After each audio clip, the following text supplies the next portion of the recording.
Welcome back to Rise Exchange. Over the weekend, the National Football League faced a new, unexpected visiting team, the U.S. Drug Enforcement Agency, following a class action lawsuit filed by 1,300 former NFL players who are alleging NFL doctors routinely violated federal drug laws.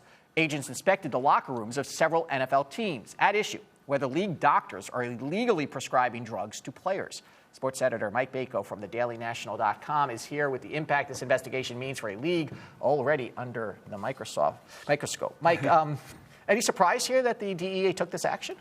I think it's surprising the way that it's now being publicized. Normally, you would think that they would kind of do this under the cover of darkness and then make their reporting and their findings. But I think when you're dealing with an NFL team and you see DEA agents, kind of hard not to have that be on everyone's radar. And was this a raid, or was this, as far as you know, the NFL opening the doors voluntarily? It was somewhere in between. We had some reporters at MetLife Stadium that saw them milling about, and this was something where they just came and spoke to the 49ers medical staff, trainers, personnel. What they're really looking at right now is, does everything kind of mark off all the check marks? Mm-hmm. Are the physicians giving the shots, the painkillers, the things like that, and not the trainers, not other team personnel? Because that's what a lot of these players, most notably Jim McMahon, are alleging, that over the course of their career that they were just willy-nilly handed out pills and they didn't really even know what they were taking or who they were taking them from. Do we know whether the agents actually went into the lockers of players? We don't know whether they went into the lockers of the players. What they were really focusing on were team personnel, because that's where the lawsuit is against, and that's who they are investigating, because it's not the players that they're investigating, whether they have illegal contraband. It's the doctors. It's the doctors. It's the team officials. And so in this lawsuit that these 1,300, and that's a lot of players, by the way,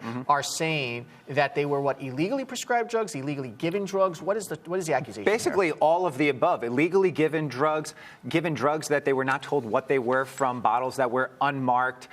Basically, other team personnel giving them medicines, prescriptions that they didn't really know what they were. Now, granted, there should be some onus on the players to ask, what are you giving me? How much are you giving me? And knowing how much of an intake you're doing. So is there an accusation here that these doctors are Dr. Feelgoods, basically, that you got hurt and we gave you some drugs to pop? It's the culture of the NFL. Yeah. Players are playing on non-guaranteed contracts. Players want those millions, want that playing time to get those millions. So if it takes taking a couple years off their life, taking a couple years off of their career so they could get those contracts, so they could get those signing bonuses to set themselves up for the rest of their life.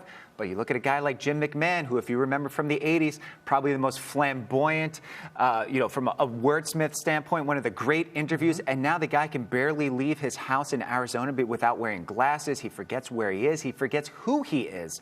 That's not the image that the NFL wants out there. Yeah, so how is the NFL responding to this, quote, investigation? Well, as with anything that comes out of Roger Goodell's mouth, it's a little bit of lip service, but they are saying that they are complying, that they do want to get to the bottom of this, that they do have their players' best interest at heart. Do you think the NFL needs to say at some point, hey, we were wrong and did some bad things in the past, but now we're going to clean up our act, from concussions to drugs to all of these things? Because if they keep saying, and they keep churning out information saying, no, we didn't do this, or it was a case here, no one's going to buy that.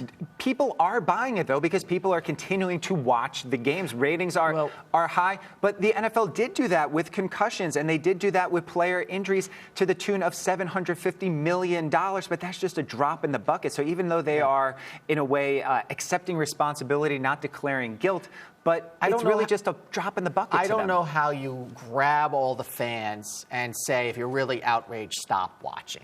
Well, you listen to a guy like Malcolm Gladwell, who's basically saying that it's an abomination that the NFL is even in existence anymore. Yeah. You think about who will be playing in the NFL, who will be playing football 10, 15 years from now. Will it just become a gladiator sport of people that don't really care about their health? It may become like an MMA where you want people to get hurt on the field. I think that's where some people think that we're going with the NFL. But when you still have guys like Tom Brady and Peyton Manning. You have phenomenal athletes. You have phenomenal athletes. And maybe that's what they need. What happened, maybe the hockey model. whereby the poor athletes who are known as sort of the enforcers were eventually weaned out of the league. And maybe that's the model the NFL has to look at, is a better game from an athletic standpoint with less violence. I don't know if that's possible. Bigger, faster, stronger guys. You look at a guy like Rob Gronkowski. He's a tight end. I mean, we've not seen the likes of some of these athletes anywhere. And when you get those guys hitting each other, all bets are off. All right, Mike, we're going to have you on as this investigation, no doubt, will keep going. Thank you. Thank you. Mike Bacon. Time now for our business ticker stories making headlines across the nation and the world. The Bernie Madoff recoveries will now top $10 billion. The New York trustee recovering money